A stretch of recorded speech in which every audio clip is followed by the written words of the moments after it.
of a Monday. It's Monday, right? Yeah. Okay. I'm only a tiny bit jet lagged. California's just a smidgen further than I ever remember. This is my third year visiting you all, and I'm very excited to be back again. There are a couple of bound volumes around the room.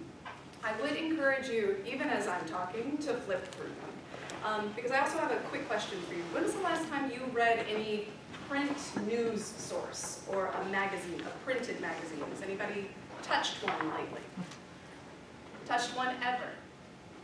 Yeah? Okay. Because I'm going to be talking largely about printed magazines in the middle of this talk, bookended by talking quite a bit more about the Russian and Ukrainian war today. But I also want to reference the talk I gave last year. I talked last year about two heroes. I talked about Solzhenitsyn and Navalny, flawed heroes that they are. Today I'm not going to talk about any heroes. This is just a warning. This is largely about systems of communication. There's not going to be a lot of figures to hold on to hold up, but rather to think really critically about the systems that have built our media sphere today. So, our hero might be color, if there is one. Maybe that would be the fun takeaway. When I first started this project that I'm sharing with you today, this research was coalescing just as Russia invaded Ukraine. So color coding has been an essential part of reading the sides of that war too. Patriotism and sympathy are expressed in the colors of the Ukrainian flag, transnationally flown. We might not forget that the recent history of Ukraine is also color-coded, along with the other color revolutions of the early 2000s. For in Ukraine's Orange Revolution of 2004, voters refused to accept the falsified results of the presidential elections where Russian-backed candidate Viktor Yanukovych won while flying his yellow colors. In the words of historian Sergei Plokhy, the Orange Revolution put Ukraine and Russia, and subsequently Russia and the West, on a collision course that would eventually lead to war. Here in this summation, I'll expand this to say that one color revolution could lead into another, or possibly towards total annihilation. Now, today I'm not going to be speaking so directly to the reasons that led to the war, but rather about some of the systems of the past that prime our relationship for the picture-based news today. Because even everything I'm showing, although it's online and digitized, this is all about the relationship between text and image, using a picture to draw you in, to read a text. This is exactly how any message works, how any propaganda system works. My talk today is a multidisciplinary approach to two Cold War journals primarily, Amerika and USSR, which later became Soviet Life magazine. And I'm going to say Amerika just because when I say America, it's going to sound like I'm talking about the country. When I say Amerika, I'm talking about the journal, just so we can keep those straight. And we're going to look at these two through the lens of color. The bound volumes in the room are Amerika. These are from your library, and these are bound issues of the journal if you want to flip through and get a larger picture of what's available. I'll stop at a certain point and ask you what you see. You can see the ones on the screen, but also feel free to flip through. It doesn't matter if you understand the text. What's most important today is actually thinking about the pictures. These Cold War journals are dynamic and boring. They are surprising and rote, a little bit of everything. And this is true of thinking about periodicals, magazines, journals, as a site of study and inquiry generally. Periodicals are made up behind the scenes of editors, writers, designers, photographers, artists, and they all foster readership through crafting expectations and meeting those expectations within communities of readership, almost always relying on subscriptions for financial viability. They vie, contest against each other for positions in newsstands, at least once upon a time, at once aiming to be both recognizable and distinct from competitors. So we might recognize Life or Time magazine just at a glance through their placement, through where the title is placed, or the color of the front of the magazine. Has anyone seen Time or Life magazine before? At least in some pictures, yes? Oh, so excited to see the nuts. Great, fantastic. Has anyone held one? Hello. Okay, great. We as subscribers of the magazines in times of old expect the contents to follow the formats of previous issues, as editors only periodically draw our attention to changes in the contents in order to directly address us, to draw us in, and claiming to better serve their readers or offer something new or dynamic in that marketplace. The other magazine that's up on this slide that I draw your attention to on the left is called Огонёк, or Little Flame. It's an incredibly important illustrated magazine published on the Soviet side. Those who were in the workshop today may recognize the cover with Brezhnev that's there in the middle, and then two images on the right from Time magazine and Life magazine are American hallmarks of the Cold War, with Khrushchev holding things that are not shoes. Okay, so that's also important. These are not shoes, but rather corn. That's the other thing he was pictured most often holding there. Not only are periodicals collaborative sites, again, between editors, designers, writers, and real and projected readers, they're often in dialogue with one another. Thus, they are, and I'm quoting some periodical scholars here, create and occupy typically complex and unstable positions in sometimes collaborative and sometimes competitive cultural networks. So America and Soviet life shaped and occupied these distinct positions in a Cold War context, trying to vie for Cold War readership. The Cold War was and is a contest that involves certain tangibles and measurable areas, things we can measure, including markets and military alliances, technology, and geography. But significantly for us, too, as cultural scholars, it involves intangibles, including opinion, images, and beliefs about ideological systems that are in direct competition with one another. As numerous scholars of the Cold War have shown, and those raised in the late 20th century know, the weapons of the Cold War were primarily words and images of a symbolic order, which were legible to each citizens of their warring nations during the Cold War. This is an ours versus their dichotomy or dynamic. The competition was and is as material as it also was symbolic. Some of these claims can be backed up, some of them cannot, but they certainly were codified materially here. What do you notice immediately when you look at this? What is your eye drawn to? Does anybody speak up real quick? The color scheme. What's the color scheme? Red and black, right, sort of dichotomous. And who's red? What do you think? Even if you guess, if you can't read the Russian, it's okay? The Soviets red. We'll talk about this in a second. Yeah, we're definitely going to dive further into that. Yeah. Now, of course, there's a pressing reason for us to return to the Cold War of the last century. I was struck, actually, by a book from 1949 that I just happened to pick up. This is a vintage history of Russia at the very start of the Cold War. I bought this because I liked the cover. But the very first page reads, "Never before have Americans been so interested in the aims and policies of a foreign country, a country about which it knows so little, Russia. Under our daily lives runs a stream of questions. What is really going on in Russia? Is Stalin? Is Putin on his way out? Who are the real rulers of Russia? Does Russia want peace or world revolution, or complete control of Eastern Europe? How can we distinguish real events in the Soviet Union and Russia from the shadows on the Iron Curtain? Today, with most avenues of knowledge about Russia closed to us, we must go back to what is known from the past for an understanding of the present and of the cloudier future." Headlines and speculation from the news today play up these connections to our last Cold War, too. This is from the New York Times in 2022, just a couple years ago, so very recent. And then, I'm a Cold War historian, and we're in a frightening new era. Those connections playing up our fears and looking to the past to understand our present. To say that we're looking for something that takes us even further beyond the geopolitical contest that defined the period between 1947 and 1994, what is generally accepted to be the period of the last Cold War. So, I've justified my return. You might be asking, why color? Color offers a space where a contest or opposition can be measured in any number of ways or forms. It can clearly mark or highlight a difference at a glance, as we just saw. This is the most dichotomous option. But periodicals for consumption both at home and for circulation abroad amongst an other, and that is the US State Department's America, and the Moscow's USSR, which later becomes Soviet life here, deployed color and color discourse, talking about color, strategically, both to forge alliances and emphasize difference. That is, to create contrast in the marketing of national and patriotic color. So let's consider a colorized marketplace of ideology and the material, those printed pages, that America and USSR/Soviet Life magazines each offered as sites of color making in order to capture readership on either side of the Iron Curtain.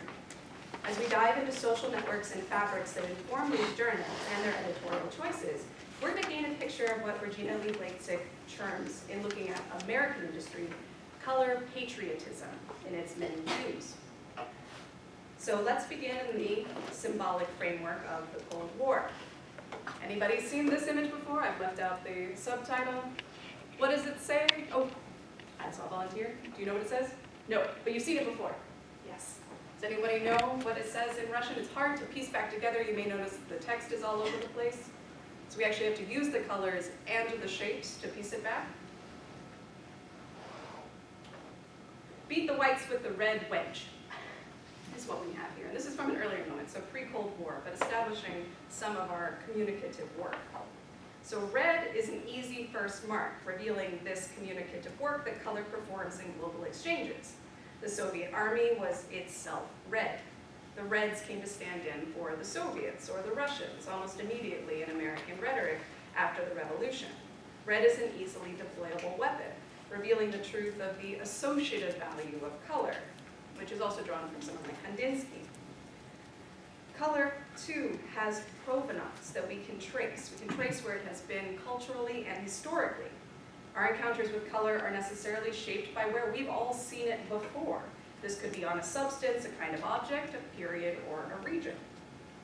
We see this at play on a multi-page spread from November of 1971 in a children's journal called Murzilka. There's no translation for that. That's just what it is. Opening with Krasny Tsvet, or the color red, which is declared not only to be the best color, but the first color. And I'm going to quote extensively. The Russian people call red the very best and have since deep antiquity. But the color red became honored especially at the beginning of the century, when workers and peasants rose up to fight the Tsar, when they went out onto the streets with a red flag. And after the October Socialist Revolution, when workers and peasants were victorious, the color red became, for them, the most important. It became the state color. Now, the author here also extends color beyond these objects, onto and out onto world culture, to all of the countries in the world, where it is the color of the faith and love of all workers, and you, reader, speaking out to you, can see that this is not by chance. This has come to be because our heroic past and bright future is in the color red. And our goal there is communism. So this expansive image of red includes all past conflict within its symbolic order. But I also might just ask you very quickly, what colors are on this page? What do you see? Pink and white and blue. Yes. How much red do you see? Only a little. Only a little bit. I just want us to actually note this. We can push back against the text at different moments. A close look here at the objects reveal that there almost are, with the exception of the flag, pink, right, with some blues thrown in. This is likely because of problems with Soviet printing. It was not great. Or it's the fading of the page, but we can't deny that it's there. The text, however, expands red far beyond even our vision. It will push back against it to try to make us read this as red, no matter what, despite those printing problems, to become this totalizing manifestation and transformation of Soviet color on the page. Now, color also codes propaganda itself. In 1951, a seasoned Cold War reporter named Anthony Leviero laid out 3 colors of propaganda for his readership in the New York Times. White propaganda is straightforward, overt activity, like the radio broadcast of that age, The Voice of America, or pamphlets bearing the State Department imprint or another United States agency. Black propaganda conceals or falsifies its source. It might include violence, planting false rumors, or manufacture and propagation of scandals, sowing confusion and distrust, most importantly. Gray propaganda is in that twilight zone between white and black. It's vague, it's hard to read, and you can't find the authoritative voice behind it. As Leviero notes, this is not a secret practice. This is the schematic stratagem used to streamline and code propaganda aimed at the Soviet threat on the other side, named in this article as the oppressors behind the Iron Curtain, and therefore deployed by the Soviet government. This, of course, gets picked up in the Soviet press, and I'll just give you, this is the direct translation in a journal called Krokodil, or Crocodile, in the following year. And everything around this is very colorful, and this is very much in black and white. The author provides his translation of this American strategy here. It is white, it is black, it is gray. But there's an important piece that he needs to add to the American strategy. He concludes darkly, with no doubt, of the essence of American propaganda. There's no reason for there to be 3 whole colors. One is enough. American propaganda is only black, since it is the color of dirt. So if color coding in one sense is used to streamline and organize and optimize, here this sharp rebuttal reduces that system to material and dirt and robs it of its power within its associated propaganda system. American propaganda is dirty. And we actually see this in an interesting way on the previous page.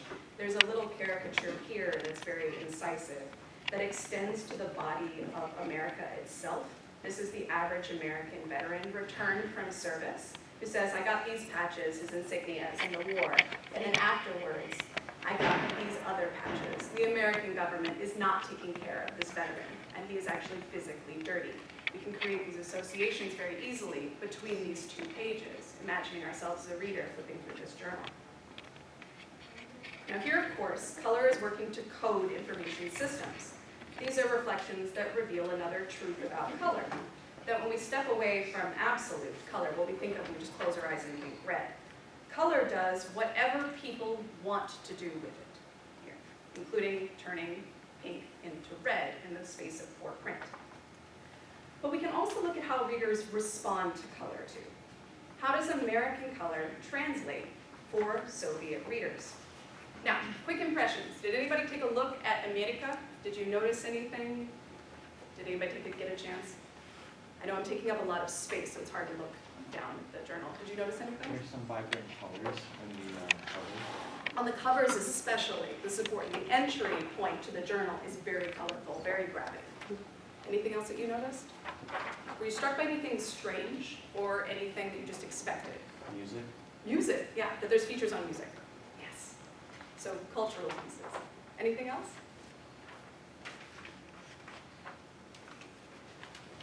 Keep flipping through. Enjoy. I'm going to tell you a lot more about it, and they will still be in the room and your library as well. So I'm going to give you the framing from Time magazine in 1952, how they talked about America. Since the start of the Cold War, which they spelled as one word, bothers me enormously, the U.S. has honed only 2 direct ways of spreading its idea in Russia, through the Voice of America and as a handsome, life-size, that's Life magazine size, slick paper magazine called America. The Russians can often jam out the Voice, that's a broadcast, but they have never been able to drown America, published by the State Department. Nobody knows how effective the magazine really is, but from the amount of space devoted to attacking it in the Russian press, the state concludes that it's being read and discussed.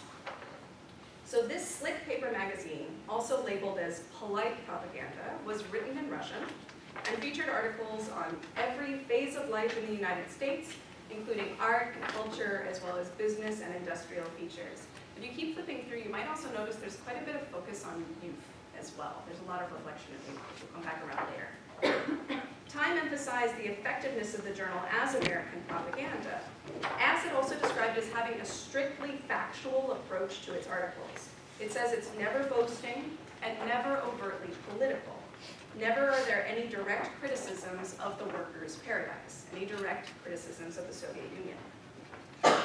In 1959, Moscow embassy diplomats reported that America magazine had made the greatest contribution to a better understanding of America by the Soviets, thus counteracting to some degree that anti-American propaganda we heard mentioned. Observations from foreign observers, as well as letters and interviews, suggest that it was popular, and it also spurred important discussions amongst its target audiences, which was Soviet intellectuals, professionals, and artists, working people, and students. And most importantly, because Soviet readers discussed the articles and passed these copies of the limited circulation magazine amongst family and friends, diplomats believed that America was having a greater impact than its only 50,000 copy circulation would imply. They noticed that long lines formed when the magazine went on sale. It could also be purchased on the black market at 3 times its regular price, selling for about $1.25 on the black market, 5 rubles. And US officials carefully monitored its circulation, and sometimes they saw delivery trucks following delivery trucks, which were also being shadowed by Soviet secret police. So you can think about the ways in which these are being moved about Soviet space. And while the magazine shied away from direct criticism of the Soviet state, indirect criticism is very much present. I also believe that the insistent and persistent use of color in the magazine served such a purpose. That is, as I argue, a critique filling in a gap in Soviet life, which was so often stereotypically described as gray.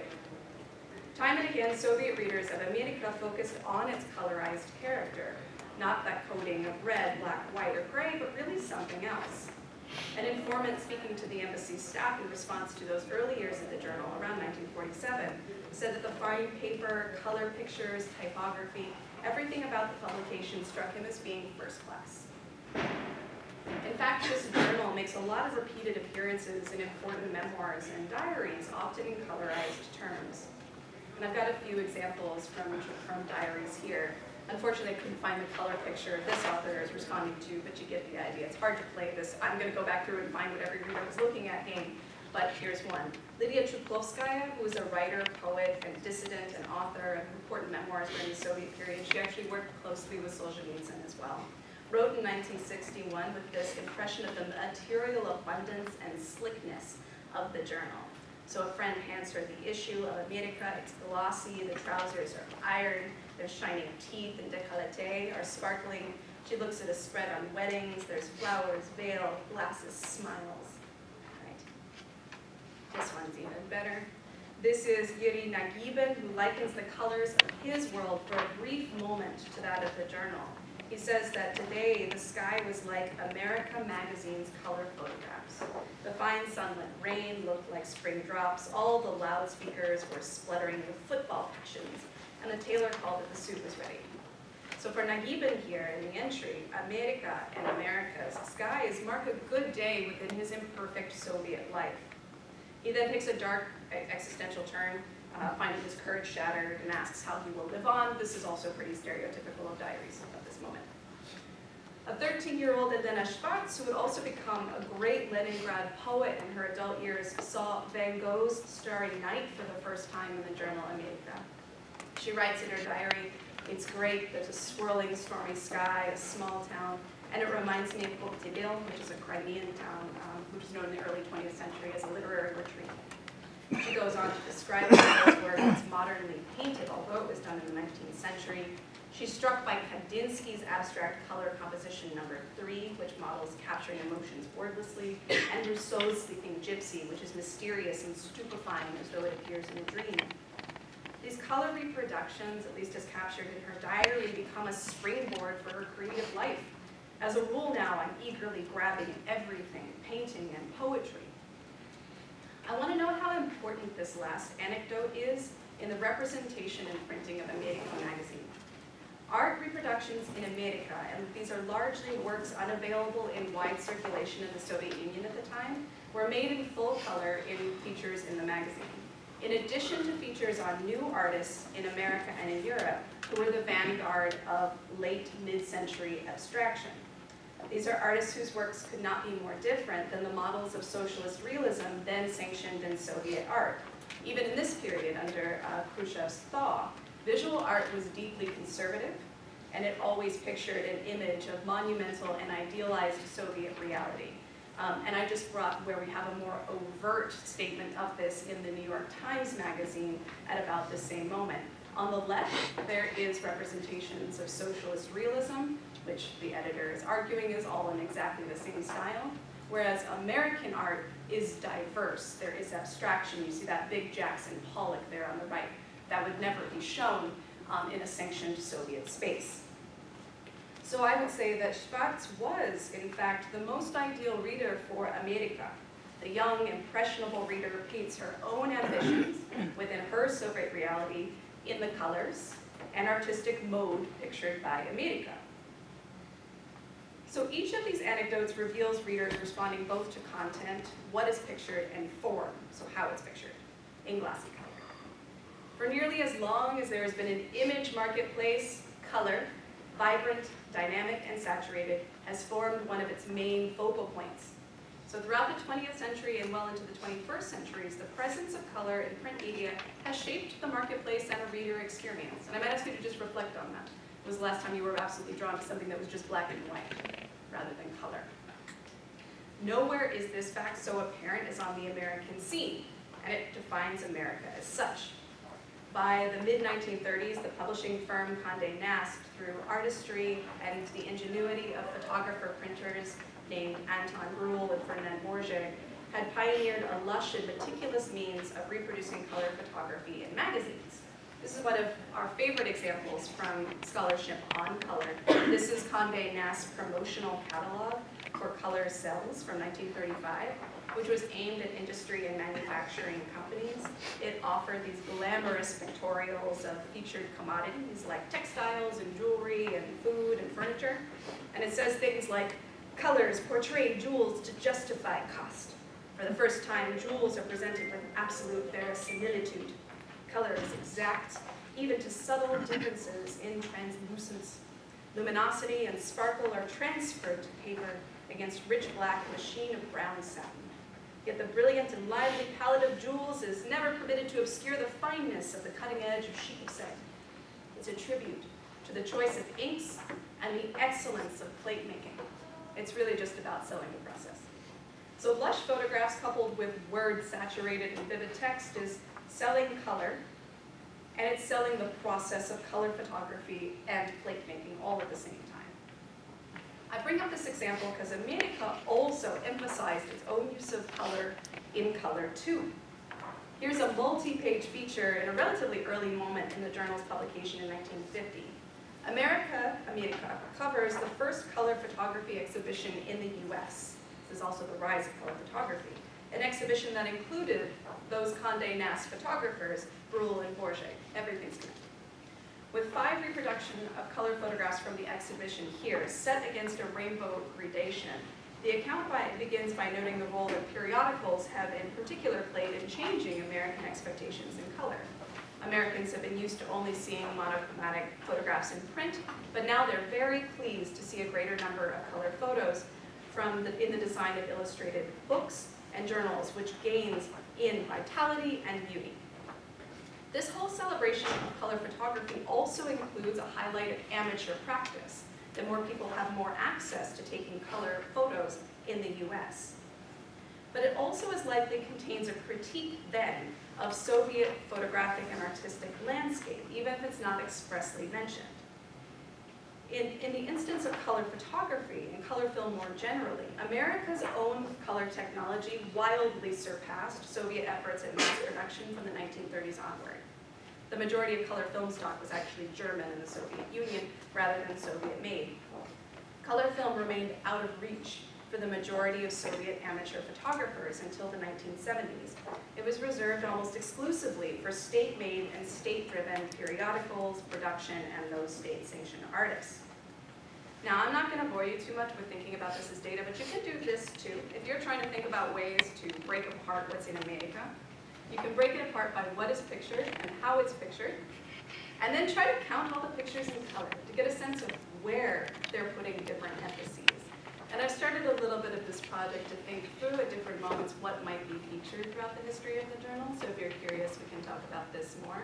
But it's certainly in the early years, lots of industry and agriculture in full color, and then a little bit of to be in competition with arts and crafts and places here as well. But on to our most important takeaways. It's in fact the image of colorful abundance, which we could call here color patriotism, that defines American democracy in the Cold War. In the words of Karl Marling, consumerism stood for the basic tenets of the American way of life. It also represented freedom, freedom from drudgery for the housewife, too, en repeat, as well as democracy, which was or is the opportunity to choose the very best model from the limitless assortment of colors, features, and prices that the free market has to offer. However, this American market was out of reach for the Soviet citizen. She could only access it through the proxy pages of the colorful America. But you may be asking, what about the picture of the Soviet Union that was offered to America? We're going to look very briefly here at USSR, which was soon to become Soviet Life magazine. The magazine USSR was born of two influential models. And actually here, before I flip too quickly, you'll notice that they even talk about color excitement from their own advertising pamphlets up on the top left. These are the influential models, one offered by a predecessor at home, that is the elite and expensive USSR in construction on the left, which stopped publication just after World War II. It was focused almost exclusively on industry, and America's own Life magazine. The masthead of each issue of USSR Soviet Life gives more insight into the space that this magazine occupied in international politics. The magazine Soviet Life is published by a reciprocal agreement between the governments of the United States and the Soviet Union. The agreement provides for the publication and circulation of Soviet Life in the United States and the magazine America in the Soviet Union. This statement is also featured at the masthead of America, too. And a quick and important note as we're looking at each of these as well. America was published for the for US circulation in the USSR. Soviet Life was actually assembled and printed at the Soviet Embassy in DC. I would say it's in some ways also printed in America. Despite this picture of reciprocity and by extension equality, by the measures available in the late 1950s, the magazine USSR was lagging in the dark behind the influence of America. Test groups assembled by the Soviet ambassador in DC in '57, which was made up of 20 American readers of the journal, said that it was hard to get issues, the English was poor, and the Americans wanted what might seem obvious: more articles on literature, art, films, and exotic places in the Soviet Union, and please decorate it with color pictures. This was most simply a reflection of the expectations shaped by the American periodical market, which demanded more colorful pictures. By the mid-1960s, color was making a stronger appearance and presence, not only in the page's images, but we can see it reflected in letters to the editors too, often praising the colors found on the pages of the journal or asking for more. So Mrs. Kenneth Church from Forest Park, Illinois says that she enjoys reading the articles in the magazine. I really love the beautiful color photographs in your magazine. The one photo myself that I love is the one in November 1964 called Thunderstorm by Alexei Bushkin, and another called Looking Down on Karl Marx Avenue from the Bolshoi Theater Roof by Ivan Shagin, here as well. Thus, in reciprocity, both in political agreement and meeting market demands, America and Soviet Life came to look far more similar to one another than might have first appeared, both in content and in the use of color. In the case of America, color is the demonstration of democratic abundance. And in the other, in Soviet Life, color is available because it was printed in America. As I suggest today, what we see here is the naturalization of Soviet Life magazine, and then Soviet Life more generally, in the American market. In this naturalized state, in a market already saturated with color, Soviet Life magazine was largely drowned out. Then in a market where color was absolutely scarce, America did meet demand. It was almost no contest that American color would win. America carried circulating images and symbols of Western culture throughout the Soviet Empire, and Soviet Life brought images of Soviet standards of living to the land of Coca-Cola. As Walter Hickson concludes in his History of the Cold War, blue jeans, rock and roll, McDonald's, Dallas, and CNN would follow the path blazoned by American magazine. That is, this white propaganda assault made of patriotic color was an avant-garde. The Vanguard magazine, produced by America's State Department, paved that way for not only those iconic objects of the late 20th century democratic capitalism, but also things like this. This is Kosolapov's Lenin Coca-Cola from 1980. I love this collapse of two different spaces. Any quick thoughts? As well as something a little bit more surreal. Has anybody read any Victor Pelevin? This is from a novel called Generation T, from 1991, so also just after the fall. The main character is tasked with creating a surreal advertising campaign in post-Soviet space to bring together Sprite, the "nie cola," the not cola for Nikola. It might make sense considering infiltrating into the consciousness of the consumer, the character Nikola Spritov. an individual of the same type as Ronald McDonald, but profoundly national in spirit. In addition, some thought has to be given to changing the packaging format of the product as sold on the Russian market. The ideal symbol would be a birch tree. It would be appropriate to change the color of the can from green to white with black stripes, like the trunk of a birch. Forgive my bad AI usage, but I made one for us today. On the other side, we have a quieter legacy, and a little bit more niche. The last issue of Soviet Life was published in December of 1991, just after the fall of the Soviet Union. But in the spring of 1993, it was revived in conjunction with Russia's government press agency, Novosti, and a private firm called Rich Frontier Publishing. Soviet Life was reborn as Russian Life. In 1995, the Russian government gave over all rights to the magazine to that private firm, which has published hundreds of issues of Russian Life since 1995. Today, the magazine is a 64-more-page color magazine, full of, in the website's own words, fascinating stories of Russian culture, history, and life in the world's largest country. To the efficacy of this journal, I can anecdotally add that through the early 2000s, these appeared in every corner and backdrop of every language center or Russian tea room that I ever entered, and I never opened them up once. They only sat there like that. They, like Soviet Life, offer the still idealized picture of gateway cultural tourism to a distant place that does require still another kind of knowledge purchase. It's a spectacle whose product is a network of history, culture, language, and society. And I want to give you a little bit, I've done another dive. I was looking at Russian Life magazine's description of itself today and its independence. This was their statement before the invasion of Ukraine, and they have subsequently updated it. Right, so most of this focused here, I won't read the whole thing, but this is about connecting Russophiles with the Russia they love, and we understand that there is a frustration that you cannot get directly through. They have subsequently updated their statement here in order to make a very clear break with Russia today, at least the Russian government today. Again, there's a tribe of readers who's connected through books, periodicals, and publications. And like you, we are angered and saddened by Russia's invasion of Ukraine. From day one of the conflict, we took a very clear stance. We have since revamped the magazine to focus more on matters of greatest concern, which does mean that they have at least they've returned to cover the war in Ukraine and Russia's invasion of Ukraine. Here. So as I've walked us through a focus on thematized color in this post-Soviet period. And we've encountered each of these artifacts in a social context, one that is operating in translating culture through the seemingly universal language of images that must be made still more legible in order to hold readers' attention in a saturated marketplace. It reveals both what some images want, their construct, and their operation, and it invites us to understand the systems of exchange that informs them.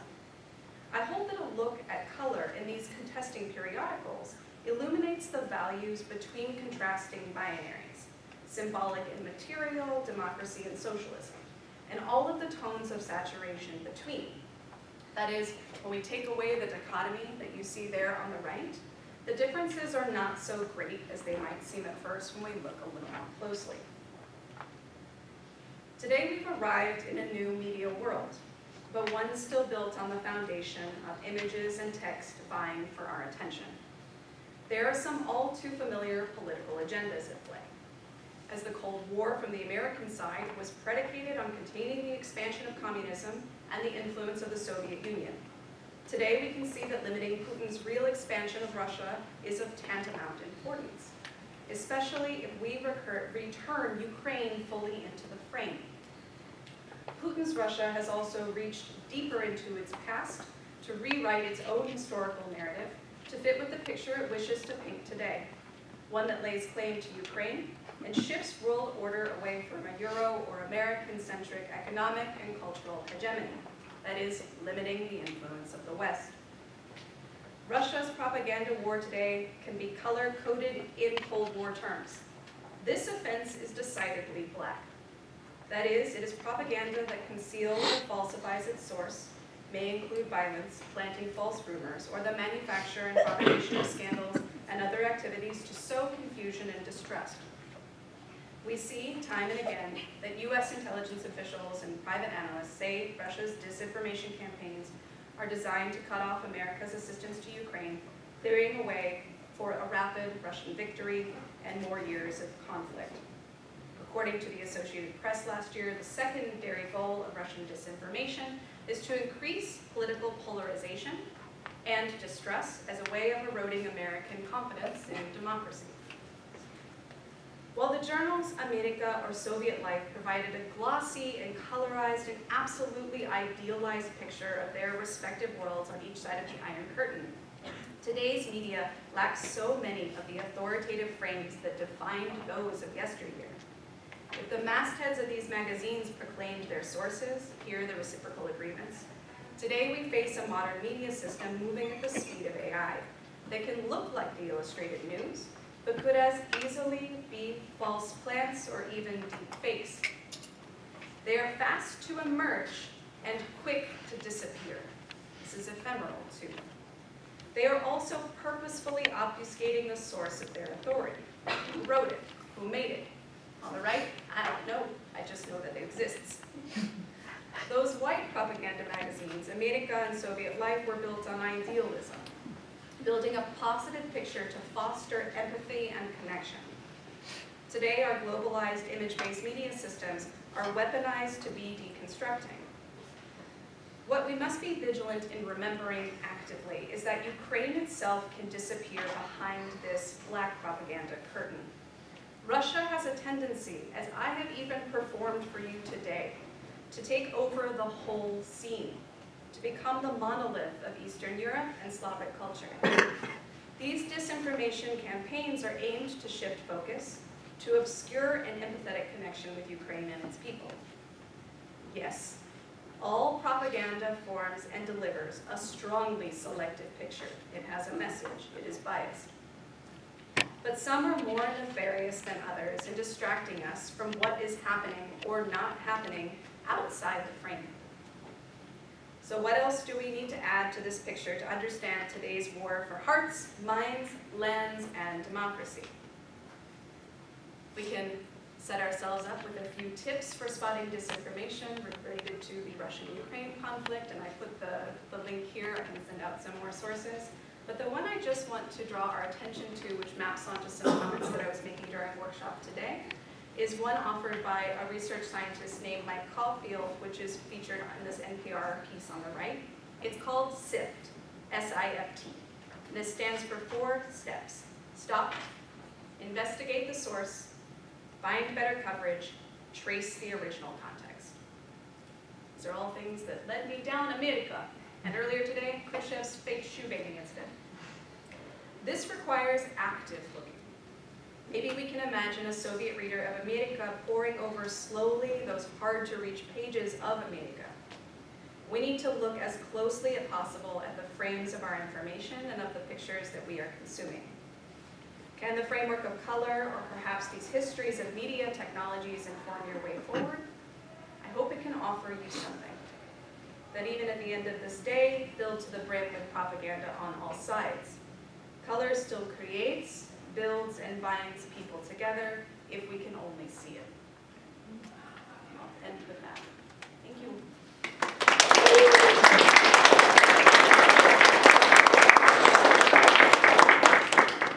Jump in with questions, please, if you have any. No question too small or too big? What? I do have a question. So, one characteristic of a lot of Soviet propaganda and of the Soviet Life magazine was making life in the Soviet Union seem idealistic, Yes. seem, something to aspire to. Something that I've noticed is that maybe it does exist, but I myself have not really encountered hardly any of it, of people making Russia today seem like a very desirable place to live. It's a lot more about underpinning the West, and as far as I've seen, than it is about making Russia appear to be desirable to some extent. So would you agree with that statement? Yes, in a broader sense, but we do have some exceptions. I don't know if you all watched Tucker Carlson's trip to Moscow, but that might fall into that camp of the most idealized picture of Russia today for a broader consumption. In print media, no, we don't see the same kind of idealization of Russia life today. In a sense, this may be another way in which the historical context really does vary. What was being sold at the base of that exchange and contest of ideas during the Cold War was also standards of living there. And that is no longer what is at stake, certainly, at least at the heart of the propaganda campaigns going on both sides. It is claimed to economic and political influence, really overtly, at the expense of almost everything else. And it's a distraction away from those things which do support everyday life. There was far more look at this sort of, I call it the now, and that's why it's kind of boring, but it's these features on what it looks like to be comfortable as a human. And that was really at the heart of it. But Tucker Carlson was very impressed with public transportation in Moscow, which is great. Hey, I'm a professional librarian, and you mentioned SIFT, and I love it. Yes. There's another acronym I would like to Offer. offer, Yes. because certainly detecting fake news and AI images is very important. And forgive me for saying this, but this comes from the American Library Association, Yeah. and it's CRAAP, C-R-A-A-P, and I'll show my dear That's hard friend to forget. Nadia this. Yeah. It stands for Currency, Relevance, Authority, Accuracy, and Purpose. Yeah. And libraries all over the country use this and teach their students the CRAAP for detecting current information. So you can fact check me if you go to your computer and Google, type ALA, American Library Association, and CRAAP. So please do fact check me. Because it sounds absurd, but it is used quite a bit. And CRAAP, all caps. Oh, sorry, I'm not on the internet. Oh, sorry about that. Sorry. I trust you. I trust all Here it is. librarians. All librarians are trustworthy. Not all publications are trustworthy, but all librarians are trustworthy. But this is it. I think anything, if you have a system, the system is great. Systems are easy to remember. The major takeaway is slow down the things that are moving so quickly. Look at the edges, look at the frames, and I mean that both in a very real and material way. What aren't you looking at in the frames of even a photograph? And within the photograph, what are the hints that something else might be going on outside it that you should not trust? Is it too smooth? Is it too glossy? Are there too many fingers for that to be possible? There's a lot of ways for us to spot it. It's going to get harder and harder, so the more we can slow down the images that are entering our feeds. And this is another piece that I was thinking about quite a bit. So much of these periodicals and this history of these periodicals is predicated on small communities of readership passing on journals. So only one person in a group of 25 would have a copy of America, but they would pass it around and hand it off to all of their friends. Think about how long that would probably take. It's like hours per person to get to touch this object. We're now moving at the speed of sharing on social media. Everything is moving so very quickly that we are still working within small communities of image and information exchange, but it's going so very quickly that we don't stop to think and consume thoughtfully. And I know that we can't. It's impossible to say stop, go so slowly, you'll never get through your day. Lots of things have to be automated and go very quickly. But if every once in a while you can remember CRAAP or SIFT, just to slow something down, it can be both incredibly satisfying, you may get to the bottom of a mystery, or it may also reveal something quite nefarious that's happening very close by you.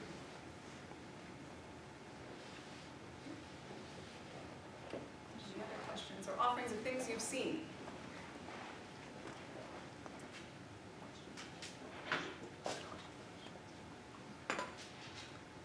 It's even hard to find these things with record. They do disappear so quickly. I will know that I have seen something, and I wanted to go find it to put it on a slide, and I had trouble finding it today.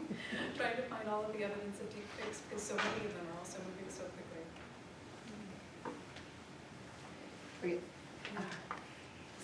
So all these two journals, they are official. Yeah, So there very is a official. particular lens, but what about unofficial, Yeah. counter to this glossy facade. I mean, probably the American readers of the Soviet life were informed to some extent about the gulags or some political prisoners. So are there something maybe in the archives of this publication that we can get more insight what was not published, what was left out? That's a from great the question. I've not done that archival work, but there must be, especially I would assume in a past minute, it would be relatively easy to get to some of these State Department archives. It should be relatively available at this point. For America, for Soviet life, it's pretty glossy. I didn't find a lot of discussion of them. They didn't keep the discussions of difficult things intact in the archives. But one of the things I was thinking about, just by virtue of contrast, is of course these are the official networks, and in the Soviet Union particularly, there are unofficial networks of different underground publications, very often made by hand.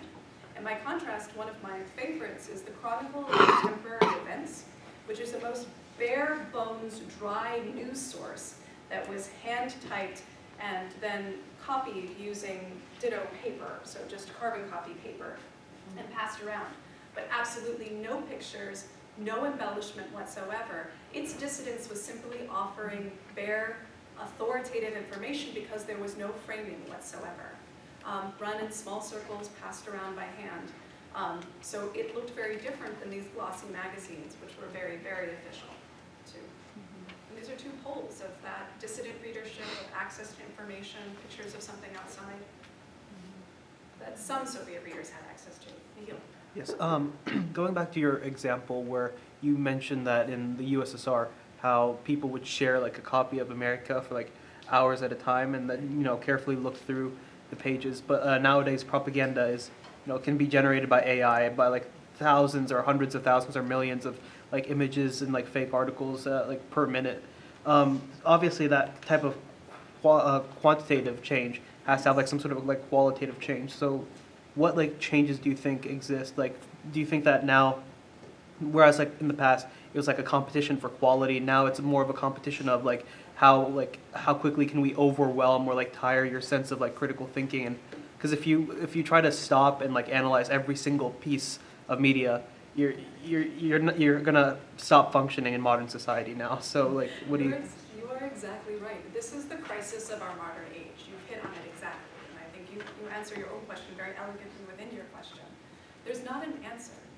It is an information overload. It is quantity over quality.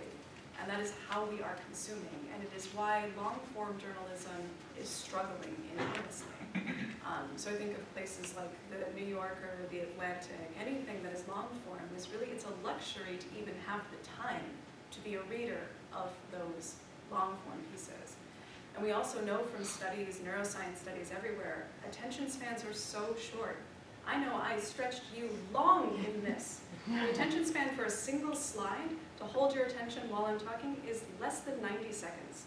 And then you're going to wander away. This is what we know from neuroscience of attention. And it's worse if it's just something we're not actively trying to pay attention to, but just scrolling to escape, or scrolling to get a very quick piece of information and then move forward.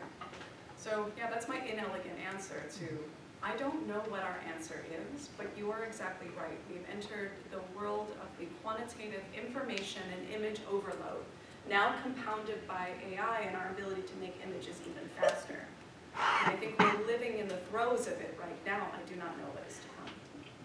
That's that cloudy future that even that funny little vintage tome was projecting in 1947. Don't know. Future is uncertain. This is a little bit off topic, but I just wanted to ask your opinion because this a piece of art that Nadia and I decided to kind of promote the Russian program this semester that sparked a lot of conversations that we put on posters and signs was the graffiti of the socialist fraternal kiss between Brezhnev and Honecker. And I just, as somebody who has analyzed a lot of art and photography in the Soviet space, what your opinions were on that? So here's my hot take on using it to get people in a class, good. It's controversial, so that is it's kind of of a sexy way to get people in seats, right? And something that is not always easy to do. But it can be controversial, but is a deep foundation of Russian culture and broadly Slavic culture. And you can see that kiss repeated even in photography of the age. It is part and parcel. But it has a funny, parodic life beyond that moment. And that's where I would say bringing something like, well, I was going to try to bring up the Kosolapov. There are so many then, parodies of that image that it has a very funny life that's even more subversive. There is a version that I saw, an AI-driven one very recently, of Putin and Trump kissing in exactly that same form. I almost brought it up, which is why I'm excited that you asked this. So my take is that is a great example of a viral image that is misinterpreted by a Western gaze purposefully in order to make it an image scandalous that is not scandalous from a different historical moment, but that doesn't take away the fact that you're also bringing that into a largely American Western gaze space. So that conflict can be productive and very interesting, and possibly also, it sounds like it could have been a little bit fraught. But I like that as, again, a kind of viral image, that it needs to be read and understood, and it allows us to have that question, why do I react so viscerally to this? Why does this make me feel uncomfortable? Or why am I laughing at this? Or why is this maybe the most beautiful thing I've ever seen? Depending on that individual reaction. Thank you. Thank you for the question. Trish, did I almost see your hand up? You did. Yeah. I wanted to ask about, your focus is largely on quality of the color and its reproduction and its meaning. I'm wondering also about composition and quality of the photography itself. Because when I think of Soviet magazines and journals, I do not think about quality shots. No. And so I'm intrigued, because these are some nice shots. That's not really the usual course, and especially with the real difficulty of getting film and equipment and reproducing. And that's where this was an expensive to produce journal. It was, and then for that reason, at different moments, it was cut, it was renamed, and then reissued, because America had a relatively long-standing history of publication. It also went through different throes of cutbacks. But unlike Oganyok is, for me, a good foil, because you can see how poor the print quality is in 1953. This is not just because my reproduction is bad, but because the paper is like newsprint. Sometimes it gets glossier depending on the moment, but exactly to your point, it's not of high quality, even if the images might have initially been maybe taken by important photographers. But the way that Soviet life in USSR was approached was much more like the predecessor journal USSR in Construction, which is a place where they pulled out all the stops, and I'm trying to find my little slide that had USSR in Construction on it. But it is a place where they did spend the money, both to foster artists who were excellent and representative of the best of Soviet, say, photography at certain moments, and then they went all out on the printing for Soviet Life magazine, so that it would look like America and not like Oganyok. You put them side by side, you might even have the same photographer or the same artist featured in each, but there will be a much higher print quality and representation in the pages of Soviet Life. Yeah. The same way, so this USSR Construction is one of my absolute favorite journals of all time. It's giant, it's the size of my torso, it's huge. And it was also published for circulation in the USSR, and then also abroad in French, and in English, and in Spanish, and in German, too. Stalin liked to have it out on his desk in order to show it off. It was very difficult to get a copy of this, unless you lived abroad. Also, terrifying purge stories there that came at a very high cost. Also, I mean, during the Cold War and since the Cold War, we know that like the theory of propaganda has been like continually evolving and developing itself, and with more modern advertising, we see how psychologists are probing deeply into the human psyche to find out how to really get you. And so, I just wanted to ask, the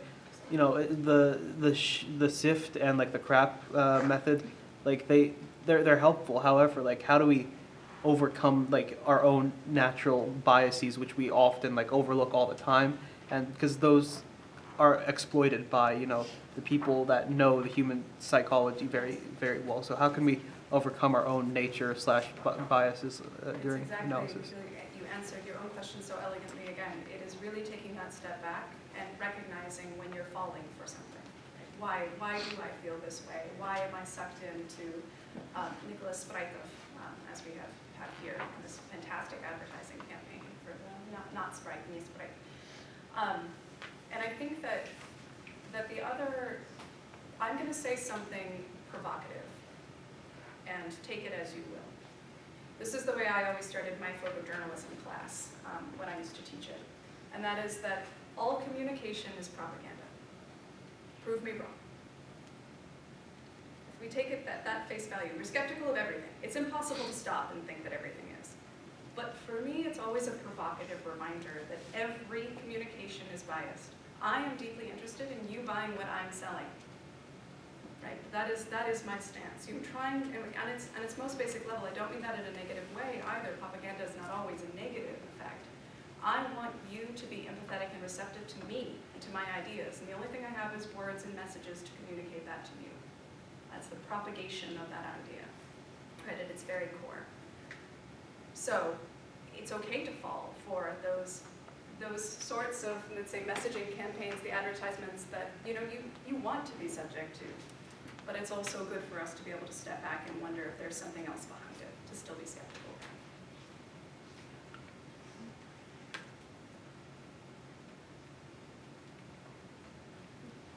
So questions? Okay, so please. Thank you. Thank Professor Hill.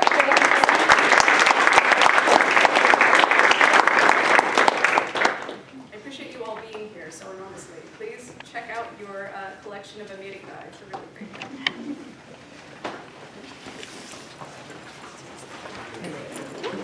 I like your colors, Tom.